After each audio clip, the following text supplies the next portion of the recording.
Hello, welcome to Computer Networks online lecture series. Myself Reema Rawat from Edge Institute of Engineering and Technology in the Department of Electronics and Communication. I'll be taking the online lecture series on the subject Computer Networks.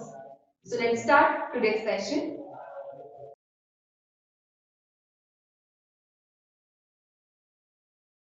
So first of all, what is PSTN? So PSTN refers to as the Public Switch Telephone Network. It is also known as POTS, that means Plain Old Telephone Service. That is basically an interconnected communication or telecommunication system over which telephone calls are made using the copper cables. Present PSTN comprises of different copper cables, coaxial cables, microwave communication links, fiber optic cables and undersea telephone lines. Okay, PSTN operates on the principle of circuit switching. That means, as the name suggests, that is public switch telephone networks. This is using the switching concept for telecommunication or telephone networking. That means whenever this circuit switching is used, a dedicated physical path or circuit is established when the call is initiated, and after the call completion, this channel is free or it is made free for another transmission. Okay. Now, its main objective is to transmit the human voice in a recognizable form. So, PSTN is used for transmission of voice using a recognizable form.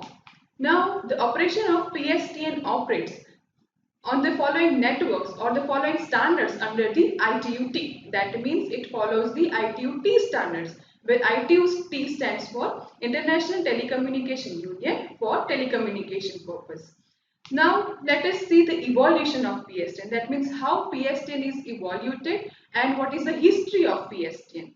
So the PSTN is the history of Alexander Bell, AT&T and Bell Laboratories companies. Now in 1875, the Alexander Bell invented the telephone, and using that the further inventions are made for the calling procedure. So Bell Telephone Company, which opened its first switching office in 1878, was located in New Haven in Connecticut. So as you can see over here in the diagram, the old telephone communication switching is indicated. There were operators in the previous transmission which were transmitting or switching the calls which are made by the users. So according to the telephone leased lines, they will switch the calls to the particular user or the destination calls. Okay, but nowadays the technology is invented far better, and nowadays calls are made for higher speed and there are no physical or no human parameters or human strength are accessed in that. Then electromechanical exchanges were used. In that Strauger switches and crossbar switches were used. In that the manpower used was not there or it was reduced to a greater extent. Then nowadays we are using the digital switching concept. In here in diagram, DMS 100 digital switch is indicated, or as you can see the server room is indicated. Now the next we are going to see is the typical circuit route for a medium distance call. So let us consider one diagram for this. So in this diagram, there are two end-to-end telephone devices are indicated through which the call is to be completed. Now in this The circle, the triangle and the hexagon indicates the different switching offices. So the circle indicates over here is the end office, the triangle indicates over here is the toll office, and the hexagon indicates over here the intermediate switching offices. That means for longer distance communication, how the call is initiated and how it is completed. Okay. So this consists of three basic parts. The first one is local loops, which is actually analog twisted pairs going into houses and businesses or the buildings. The second major component over here is the trunk. That means these trunks are the digital fiber optics connecting the switching offices. And the third component over here is the switching office, where calls are moved from one trunk to another. That means it will form the hierarchy according to which the call is initiated and completed upstream and downstream wise. Okay, so this is the typical arrangement of the circuit route for a medium distance call. Okay, so whenever any call is to be generated, and for that if it is to be transferred to the end office, the local loop is used. After that, from end office to toll connecting trunk is used. Then from the end office, toll office to the intermediate switching office, the very high bandwidth inter-toll trunks are used. Okay, so now let's see each of these components in detail. So first of all, let us see the local loop. So the local loop is basically includes the components like modems, ADSL, that is asymmetric digital subscriber lines, and wireless local loops, that is WLL. Okay, let's see first one, that is modems. So modem stands for modulator and demodulator combination that are used at the transmitter and receiver end. Here is how the modem looks like. This is a general diagram of the modem. So modem modulates one or more carrier signals to encode digital data for transmission, and it demodulates the signal to decode the transmitted information. That's why it is named as the modulator demodulator. Jointly or combinedly it is called as modems. So the basic goal of the modem is to produce the signal that can be transmitted easily and decoded reliably to reproduce the original digital data. Okay, so at your home or at your business application site or at your buildings, when you are using the network or internet, you will see a modem. Okay, so the next is ADSL, which is asymmetrical digital subscriber line. This is a type of DSL, which is digital subscriber line, and these in ADSL, bandwidth and bit rate are said to be asymmetric. That means greater toward the customer premises, that means downstream, than the reverse, that means upstream. That's why it is referred to as the asymmetric DSL. Now, in this, providers usually market ADSL as a service for consumers for internet access, for primarily downloading the content from the internet, but not serving the content which is accessed by the others or other users. Okay. Let us see the typical ADSL equipment configuration or ADSL equipment arrangement at the customer premises and at the internet service provider side.